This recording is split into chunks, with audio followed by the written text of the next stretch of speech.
So you began your career as a hacker, right? Yeah. So tell us about that. I sort of grew up with one of the first computers you could have at home. Which was that? This Apple II. Okay. I had one of the first couple thousand Apple IIs ever made. And with that thing, it wasn't like a computer we know today. Like it's just you boot it up, there's a command line, and you got to figure out what to do. And I was in Alaska, where I grew up. So nobody for like 1,000 miles had any idea what a computer was. And so no one had seen one, So to learn how to use that thing, I basically just had to crash it and reboot it. And it was kind of like a Jeep. You could sort of, made of sheet metal, you could sort of, take it apart and you could open up and see the inside and stare at it. And if you stare at it long enough, you can kind of figure out how it works. So I sort of learned the hard way. And that's not common now because your computer hides all the insides. It's not like a Jeep. It's like a Tesla or something with the hood welded shut. You can't see how it works.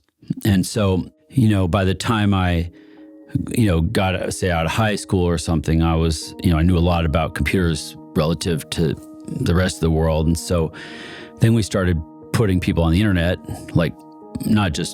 not nerds, but muggles, And so what are muggles? Muggles is like a term co-opted from Harry Potter to describe what you might call NPCs, or, just normal people wandering around.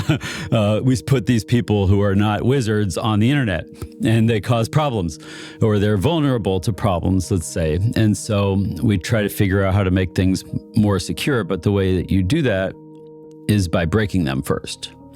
And so what's amazing about hackers is they just have these different kinds of minds. Like we all learn by reverse engineering. We learn by taking things apart.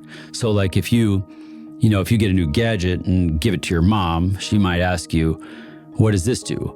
And you can explain, it's a phone, Mom, iPhone, says on the box.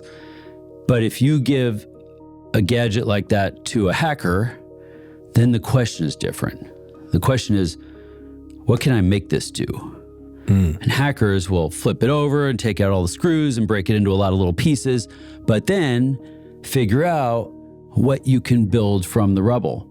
And that's that discovery process. That's where you get all of your new technologies. Nobody ever invented a new technology by reading the directions. Right? There are none. It's a logical impossibility.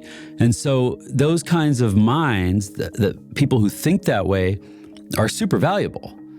We need them. And you might not want to hire them, but one way or another, we need to party with them and have a relationship with the people who are the source of all of our new superpowers. So let me do an analogy here, because I've been thinking about this a lot, about whether large language models, the current common flavor of our AI, can do scientific discovery. And the reason they're not any good at the moment of real new scientific discovery is because what they are good at doing is taking everything that's come before them and putting it together in different ways. And that's got value in a lot of aspects.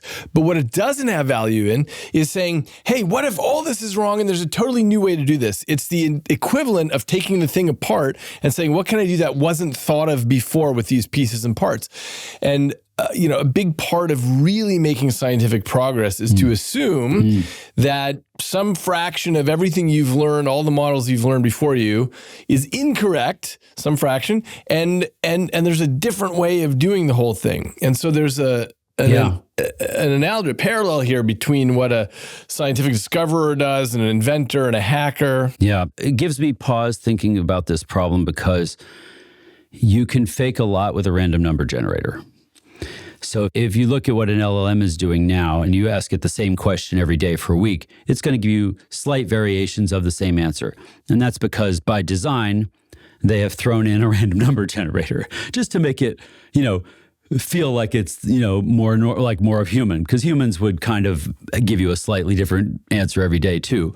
And there might be a version of this where you throw enough computation at something and you just say, look, just try everything.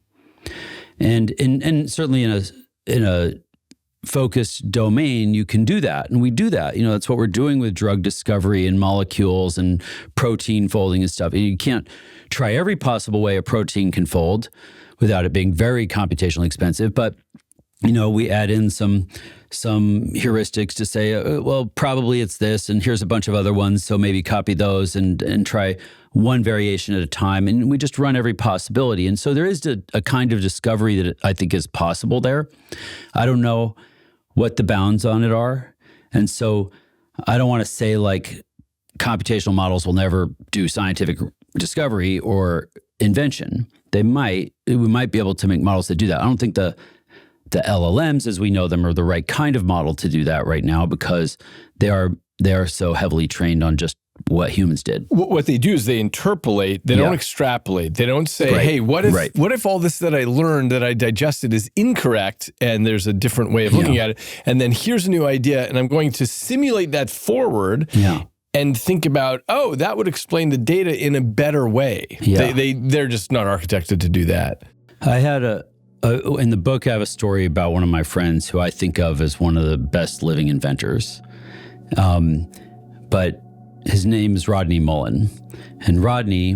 The skateboard champion? Is the skateboarder. Yeah. And he's famous for skateboarding because he invented almost everything you've ever seen a kid do on a skateboard. That's right. Rodney grew up in rural Florida, kind of like I grew up in rural Alaska, no computer, just took Apple II. He was in rural Florida. He didn't get an Apple II, he got a skateboard. And so Rodney was stuck by himself at a time when there was no one around him who skateboarded. He didn't ever see anybody else do tricks on a skateboard. He had nothing, no one to inspire him. He just had to figure all this shit out himself in his driveway by himself. And so he became the most prolific inventor of things you could do on a skateboard. And you could say skateboarding isn't important, but kind of like country music or something, like a lot of people are actually quite inspired about skateboarding. And so Rodney is an inspiration to them. But what's amazing is Rodney will have an idea for a thing that's never been done on a skateboard. He'll spend a year just trying to make it work. He'll get it. YouTube video goes up. 2 weeks later, kids in Kazakhstan are doing it better than him. Yeah. That's the moment of creation. The word creativity, you create something.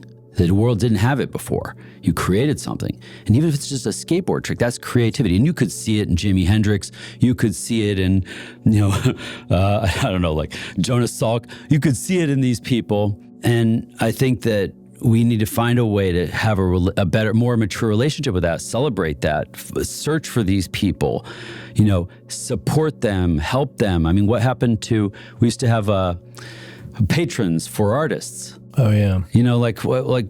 Let's just send Doc Brown $10 a month on Patreon. I guess that's what Patreon's for. Are there inventors on Patreon? That seems like something we should try. Anyway.